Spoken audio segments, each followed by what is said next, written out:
12 अगस्त 1997 को एक शिव मंदिर में पूजा के वक्त गुलशन कुमार की गोली मारकर हत्या कर दी गई थी। 11 जुलाई 1983 को टी सीरीज की स्थापना हुई। कंपनी को पहला बड़ा ब्रेक मिला। 1988 में उस साल आमिर खान और जूही चावला की एक फिल्म रिलीज हुई थी, कयामत से कयामत तक। फिल्म के 80 लाख कैसेट बिके।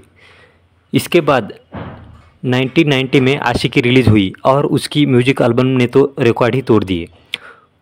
कुमार सानू नए किशोर कुमार बन चुके थे। इसी फिल्म से नदीम श्रावण की जोड़ी को भी बहुत बड़ी पहचान मिली। इसके बाद का दशक टी सीरीज के नाम रहा। अनुराधा पौडवाल नई लता मंगेशकर बन चुकी थी। सोनू निगम नए मोहम्मद रफ़ी। दरियागंज में जूस की दुकान चलाने वाले एक लड़के ने म्यूजिक इंडस्ट्री की सूरत बदल कर रख दी थी। ये सब हुआ ₹7 की कैसेट की बदौलत, और इसी के चलते उस लड़के का नाम बड़ा कैसेट किंग गुलशन कुमार पड़ गया। 1997 में जब गुलशन कुमार अपनी पीक पर थे, टिप्स और सारेगामा को पीछे छोड़ते हुए टी सीरीज 65% मार्केट पर कब्जा कर चुकी थी। हर बड़ी फिल्म के म्यूजिक राइट्स टी सीरीज के पास थे। उसी साल गुलशन कुमार की हत्या कर दी गई थी।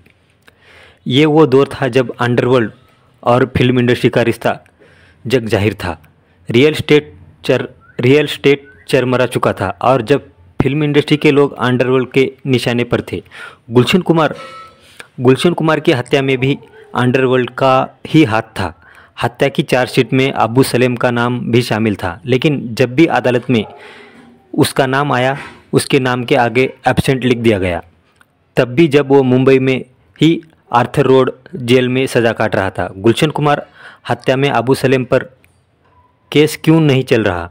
कैसे हुई गुलशन कुमार की हत्या? क्या थी प्लानिंग? कौन कौन लोग इसमें शामिल थे? आइए जानते हैं। दोस्तों, अंडरवर्ल्ड और बॉलीवुड का बहुत गहरा रिश्ता है। 12 अगस्त 1997 की तारीख मंगलवार का दिन था। 42 साल के गुलशन कुमार पूजा की थाली लेकर अपने घर से निकलते हैं। लोखंडवाला कॉम्प्लेक्स, जहां बॉम्बे फिल्म इंडस्ट्री के कई सितारे रहते थे, वही गुलशन कुमार का बंगला भी था। घड़ी के 10:10 बता रही थी जब सफ़ेद कुर्ता और सफ़ेद सैंडल पहने गुलशन कुमार अपनी मैरून रंग की मारुति एस्टीम से उतरे। सामने शिव मंदिर था।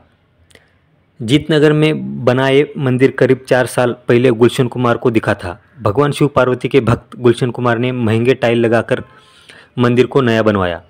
तब से हर सुबह शाम वो इस मंदिर में दर्शन करने आते थे। रूटीन फिक्स था और इस रूटीन पर नज़र थी 3 लोगों की, जो उस दिन ताक लगाए गुलशन कुमार के इंतज़ार में खड़े थे। आगे क्या हुआ, इससे पहले थोड़ा पीछे चलते हैं दोस्तों, ये समझने के लिए कि गुलशन कुमार पर नज़र रखने वाले ये लोग कौन थे और इसकी वजह क्या थी।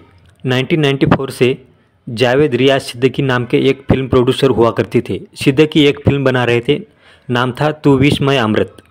इस फिल्म में अदाकारा थी जेबा अख्तर। जेबा एक पाकिस्तानी एक्ट्रेस थी और कथित तौर पर उन्हें दाऊद इब्राहिम के कहने पर फिल्म में लिया गया था, लेकिन जेबा को साइन करने के कुछ ही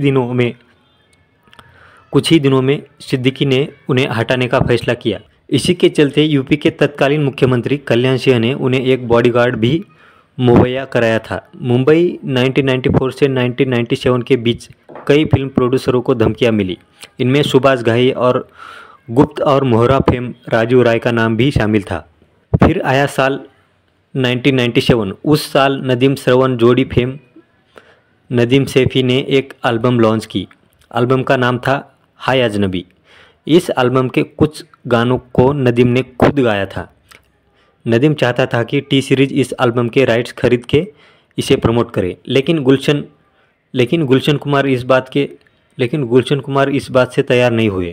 गुलशन कुमार के भाई किशन कुमार के अदालत में दिए गए बयान के अनुसार गुलशन ने नदीम से कहा कि उनकी आवाज़ अच्छी नहीं है, लेकिन फिर किसी तरह बात बनी। टी सीरीज ने राइट्स खरीद लिए। प्रमोशन के लिए एक वीडियो भी बनाया, लेकिन एल्बम फ्लॉप साबित हुई।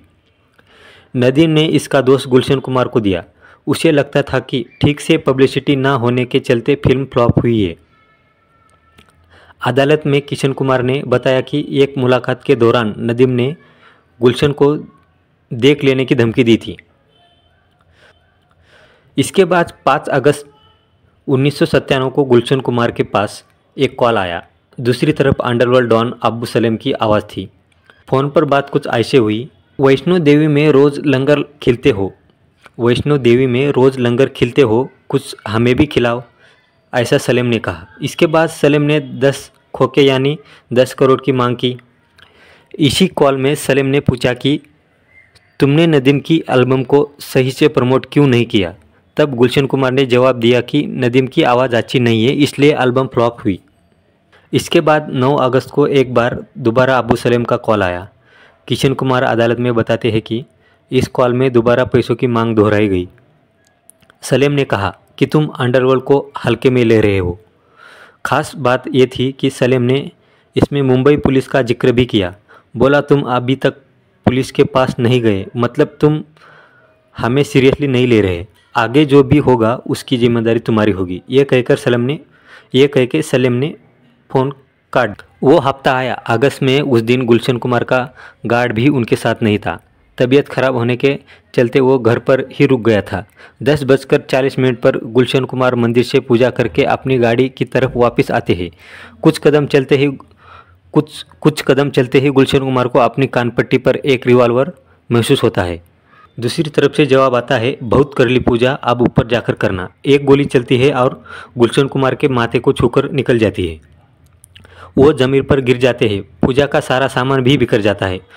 गुलशन कुमार भागने की कोशिश करते हैं। वो पास में मौजूद एक घर में मदद की गुहार लगाते हैं, लेकिन उस घर में मौजूद औरत दरवाज़ा बंद कर लेती है। गुलशन कुमार एक और दरवाज़ा खटखटाते हैं, वहाँ से भी कोई मदद नहीं मिलती। उनका ड्राइवर रूपलाल सूरज कलश उठाकर हमलावरों को और फेंकता है। रूपलाल के दोनों पैर में गोली लगती है और वो भी वहीं गिर जाता है। इसके बाद हमलावर गुलशन कुमार के पास पहुंचते हैं। गुलशन कुमार अभी तक एक सार्वजनिक शौचालय के पास खड़े। 2 लोग कुमार पर गोली चलाते हैं। कुल 16 गोलियां उनके पीठ और गर्दन पर लगती है। वो दीवार से सहारा लेने की कोशिश करती है, लेकिन वही निढाल हो जाते हैं। जिन फिल्मों के लिए गुलशन कुमार संगीत देते थे, उनके किसी सीन की तरह उनके ऊपर दीवार पर एक टाइल लगी थी जिस पर देवी का चित्र था। कुल 2 मिनट में सारा खेल खत्म हो जाता है। तीनों हमलावर पास खड़ी एक टैक्सी के ड्राइवर को बाहर खींचकर निकालते हैं और टैक्सी लेकर चंपत हो जाते हैं। आधे घंटे बाद पुलिस आती है। गुलशन कुमार को नज़दीक के कूपर हॉस्पिटल ले लिया जाता है, जहां डॉक्टर उन्हें मृत घोषित साबित कर देते हैं। इंडिया टुडे के एक रिपोर्टर ने तब अंडरवर्ल्ड डॉन छोटा राजन से बात की थी। राजन ने बताया कि गुलशन कुमार की हत्या में अब्बू सलेम का हाथ है।